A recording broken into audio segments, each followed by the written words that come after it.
काशीनगर गांव में सभी लोग एक दिन उत्सुकता से सरपंच जी के घर जा रहे थे। अरे ओ बलुआ, इतनी हड़बड़ाहट में कहाँ चल दिए? और ये सब कहाँ जा रहे हैं? अरे भाई, तूने सुना नहीं? हमारे गांव में सरपंच साहब के यहाँ पर टीबी आया है, टीबी। अरे कौनो विधायक है का जो सब दौड़े दौड़े वहाँ जा रहे हैं? और इस शहर वाले भी ना जाने का नाम रख लेते हैं, टीबी। ये कौनो नाम हुआ का? अरे पिताजी, टीवी कौनो विधायक नहीं है, वह तो एक डब्बा है, डब्बा। उसमें मनोरंजन के लिए बहुत कुछ आता है। अरे ओ सुमन, तूने सुना सरपंच साहब के यहाँ नया टीवी आया है? क्या टीवी? हाँ, हम सब तो जा रहे हैं देखने। अरे रुको, मैं भी आती हूँ। सब लोग गांव में टीवी देखने के लिए सरपंच साहब के घर में इकट्ठा हो जाते हैं। सरपंच की माँ विमला सिलबट्टे में मसाले पीस रही थी। इतने सारे लोगों को इकट्ठा देखकर बोली, अरे ओ निर्मला, सुमन और तुम सभी गांव वाले यहाँ पे क्यों आए हो? अरे माँ जी, हमने सुना है आपके यहाँ नया टीवी आया है, बस उसे ही देखने के लिए हम यहाँ आए हैं। अच्छा, तो सारा का सारा काम धंधा छोड़ के तुम ये मुए टीवी को देखने आए हो? तुम सब यहाँ बैठोगे तो घर का काम धंधा कौन करेगा? तुम्हारे बाप दादाओं ने मायके से काम करने के लिए कोई नौकर भेजा है क्या, जो यहाँ बैठ के टीवी देखने आ गए? अरे अम्मा, काहे को चिक चिक कर रही हो? देखने तो बैठ के सबको। वैसे भी इसी बहाने सारा गांव इकट्ठा तो हुआ। हाँ, मुझे क्या बैठा सबको, वैसे भी मेरी यहाँ सुनता ही कौन है। अगले दिन, अरे सब जल्दी काम कर लो, फिर टीवी देखने चलेंगे सरपंच साहब के यहाँ। सब लोग जल्दी काम करते हैं, फिर सरपंच साहब के यहाँ टीवी देखने पहुँच जाते हैं। ई लो, फिर आ गए काम चोर कहीं के। कोई धंधा तो है नहीं और टीवी देखने का तो बहाना मिल गया इन्हें। सब लोग टीवी देखने के लिए बैठ जाते हैं। सरपंच का पूरा आंगन लोगों से भर जाता है। फिर टीवी में रामायण चलती है। सब लोग टीवी के सामने हाथ जोड़ते हैं और हार फूल भी चढ़ाते हैं। अरे चमुनिया, जा तू भी हाथ जोड़ ले, भगवान ने चाहा तो तेरी भी शादी जल्दी हो जाएगी। ए बबलू, अरे ओ छोरे, आओ भगवान को हाथ जोड़ लो, तुम्हें भी थोड़ी सद्बुद्धि मिलेगी। सद्बुद्धि देंगे? अभी रुक, इनकी सद्बुद्धि निकालती हूँ। विमला फिर चैनल चेंज कर देती है और अचानक से टीवी में शेर आ जाता है। सब लोग डर के मारे इधर उधर भागने लगते हैं। भागो, शेर शेर शेर! अरे यह शेर अगर टीवी से बाहर आ गया तो हम सबको खा जाएगा। अरे अम्मा, अब क्या करोगी? हम सब तो यहाँ से भाग जाएंगे, पर तू क्या करेगी? और ये शेर सबसे पहले तुझे खाएगा। चुप बुड़बक कहीं की। अरे रुको, बैठो सब यहीं। ये टीवी के बाहर नहीं आ सकता, ये तो इसके अंदर रहेगा। फिर सब शांत होकर बैठ जाते हैं। थोड़ी देर बाद, अरे ओ विमला दादी, तुम इस टीवी में क्या कर रही हो? सब लोग जोर से हंसने लगते हैं। चुप कर कल मुए। कुछ दिन तक सब ऐसे ही हंसी मजाक करते हुए रोज टीवी देखने के लिए आते रहे। एक दिन रोज की तरह सब लोग रामायण देखने के लिए आते हैं। टीवी पर रामायण चल रही थी और अचानक से हवा के कारण टीवी का सिग्नल चला गया। अरे अब मुए टीवी को क्या हो गया? अरे अम्मा, इसमें तो मच्छर दौड़ रहे हैं। अरे देखो, इतने सारे मच्छर एक साथ। सब बच्चे हंसने लगते हैं। अरे नहीं काका, ये मच्छर नहीं है, टीवी का सिग्नल चला गया है। रुको, मैं जाकर एंटीना ठीक करके आता हूँ। आप सब बताना सिग्नल आया कि नहीं। फिर बबलू सिग्नल ठीक करने के लिए छत पर चढ़ता है। अरे काका, आया? अरे नहीं आया। अब आ गया। अरे फिर से गया। अरे बबलू, जल्दी कर, नहीं तो माता सीता का स्वयंवर निकल जाएगा। अब आया? नहीं आया। अरे आ गया। फिर सब लोग रामायण का मजा लेने लगते हैं। एक दिन विमला घर का दरवाजा बंद कर देती है और घर के बाहर लाठी लेकर खड़ी हो जाती है। अरे अम्मा, दरवाजा काहे बंद कर लिए? खोलो, हमें टीवी देखना है। कोई टीवी नहीं देखेगा। जाओ सब अपने अपने घर काम करो। सब काम धंधा छोड़ के यहाँ इस मुए टीवी को देखने आ जाते हैं। भागो यहाँ से, जाओ। सब गांव वाले बहुत उदास हो जाते हैं। अरे अम्मा, खोल देना दरवाजा, देख लेने दे सबको टीवी। देख शंभू, तू सरपंच बाद में और मेरा बेटा पहले है। मैं इन सब काम चोरों को अपने घर में नहीं घुसने दूंगी। उनका तो रोज का हो गया है, मानो टीवी नहीं भगवान उतर आए जमीन पे। जाओ जाओ सब यहाँ से जाओ। सब लोग उदास होकर वहाँ बैठ जाते हैं। अरे अम्मा देख लेने दो ना, और वैसे भी तुम्हारा क्या बिगाड़ा है हमने? लगता है आज तो ये दादी हमें टीवी देखने ही नहीं देगी। अब क्या करें? फिर बबलू को एक तरकीब सूझती है। वो अपने सभी दोस्तों के कानों में कुछ कहता है। सब बच्चे मिलकर विमला जिस कुर्सी पर बैठी थी उस कुर्सी को उठा लेते हैं। दादी, अब भी नहीं खोलोगी दरवाजा? बताओ, नहीं तो नीचे फेंक देंगे। अरे नीचे उतारो, नास पीटो, छोड़ो मुझे। पहले बोलो, दरवाजा खोलोगी कि नहीं?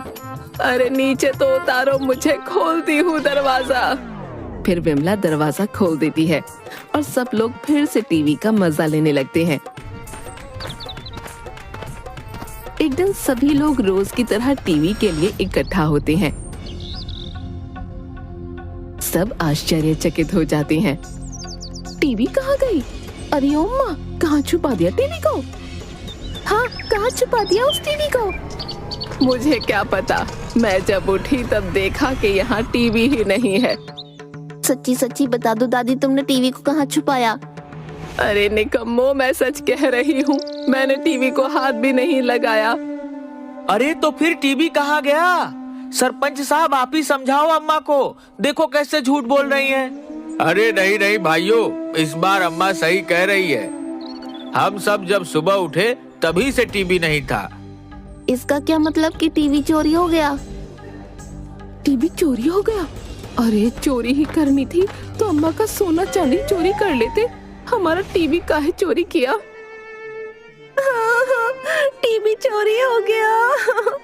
जिस किसी ने भी टीवी को चोरी किया, मुझे बस एक बार मिल जाए, उसे छोड़ूंगी नहीं। टीवी चोरी होने के बाद पूरे गांव में मानो मातम सा छा जाता है। पूरे गांव में सन्नाटा छा जाता है और टीवी चोरी होने की वजह से सब लोग बहुत परेशान थे। अरे सुमन, ऐसा लगता है मानो टीवी नहीं कोई इंसान चोरी हो गया हो। हमारे हंसते खेलते गांव को जाने किसकी नजर लग गई। अरे हाँ बहन, अब तो कुछ अच्छा ही नहीं लगता और काम करने का भी जी नहीं करता। पता नहीं हमारा टीवी किसने चोरी किया होगा।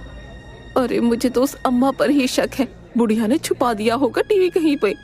उस दिन भी कैसे दरवाजे में ताला लगा दिया था, बुढ़िया कहीं की। अब तो बहुत खुश होगी वो। दूसरी तरफ टीवी चोरी होने की वजह से विमला काकी भी बीमार हो गईं। सरपंच साहब विमला काकी के लिए डॉक्टर को बुलाकर लाते हैं। अरे डॉक्टर साहब, मेरी माँ को क्या हुआ है? कुछ दिनों से बहुत उदास सी रहती है और ठीक से कुछ खाती पीती भी नहीं है। सरपंच जी, इन्हें किसी बात की टेंशन है क्या? ऐसी तो कोई बात नहीं है डॉक्टर साहब, बस हमारी टीवी चोरी हो गई है, तब से अम्मा थोड़ी उदास है। आप फिक्र मत कीजिए, मैंने कुछ दवाइयाँ दे दी हैं तो ये ठीक हो जाएंगी। अम्मा, ये दवाइयाँ ले लो। अरे बेटा, सब गांव वालों को बुला ले, वो आते थे तो बहुत अच्छा लगता था। उस मुए टीवी की वजह से ही तो आते थे, अच्छा लगता था।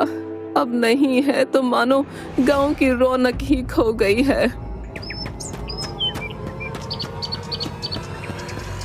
सरपंच साहब, अरे ओ गांव वालों, सुनो सुनो, एक खुशखबरी है। सरपंच और गांव वाले सब इकट्ठा हो जाते हैं। अरे बलुआ, इतना खुश काहे लग रहा है?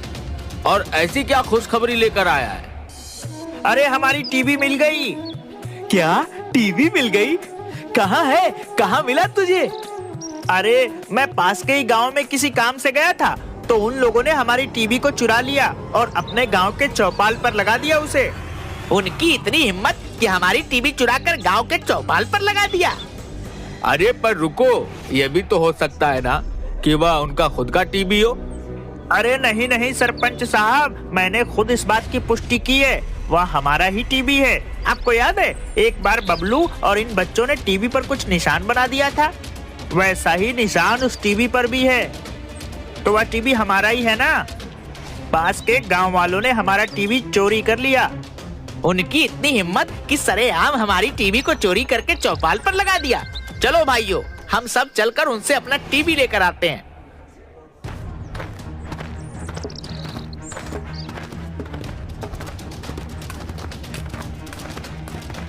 गांव के सभी लोग डंडा लेकर पास के गांव में पहुंचते हैं। अरे भाइयों, क्या हुआ? तुम सभी लोग इतने गुस्से में क्यों हो? अरे भाई, एक तो हमारी टीवी चोरी कर लिया और ऊपर से बोलते हो कि हम गुस्सा क्यों हैं? अरे हमने कोई टीवी चोरी नहीं किया है, यह तो हमारे गांव का टीवी है। ये देखो, हमारे गांव के बच्चों ने इस पर निशान बनाया था। यह टीवी हमारे ही गांव का है, हमें वापस चाहिए। अरे नहीं नहीं भाइयों, ये टीवी हमारे गांव का है। आपको कोई गलत फहमी हुई है। इससे सरपंच साहब खुद लेकर आए थे, तो भला सरपंच साहब भला चोरी क्यों करेंगे? वह सब हमें नहीं पता, पर यह हमारे ही गांव का टीवी है। और सरपंच साहब बताओ, कहां से लेकर आए आप इस टीवी को? हाँ हाँ, दिखाओ हमें इसके बिल और दुकान का पता। हमारे सरपंच साहब तो सब लेकर आए थे। सुरेश, दिखाओ हमें इस टीवी का सबूत। कहाँ से लाए इसे तुम? अरे भाई, ये क्या बात हुई? और भला मैं क्यों तुम्हारे गांव का टीवी चोरी करने आऊंगा? हाँ हाँ, सरपंच साहब के यहाँ कोई पैसों की कमी है क्या? जाओ यहाँ से, तुम्हें कोई गलतफहमी हुई होगी। जाओ, भागो यहाँ से।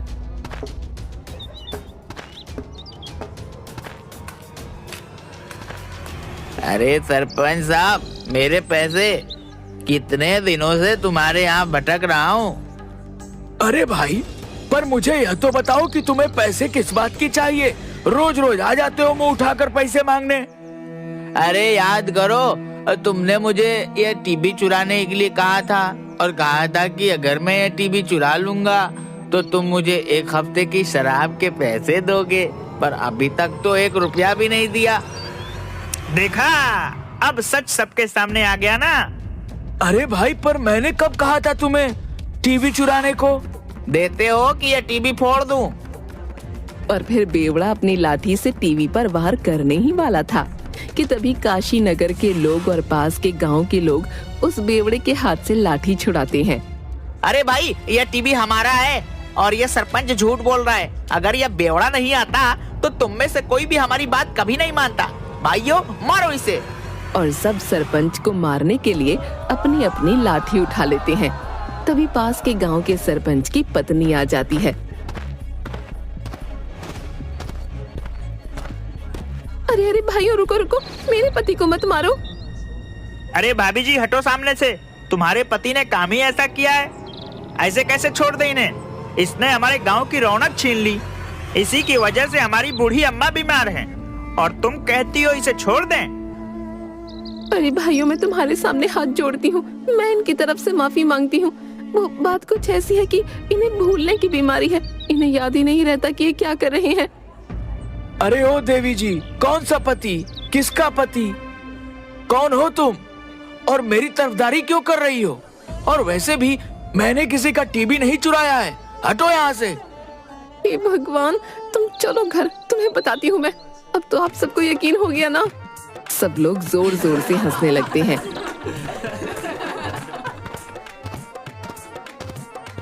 बलुआ मंगलू, ले चलो अपनी टीवी को। हाँ हाँ भाइयों, हमें माफ कर दो। सरपंच जी की भूलने की बीमारी की वजह से आप सबको बहुत तकलीफ हुई।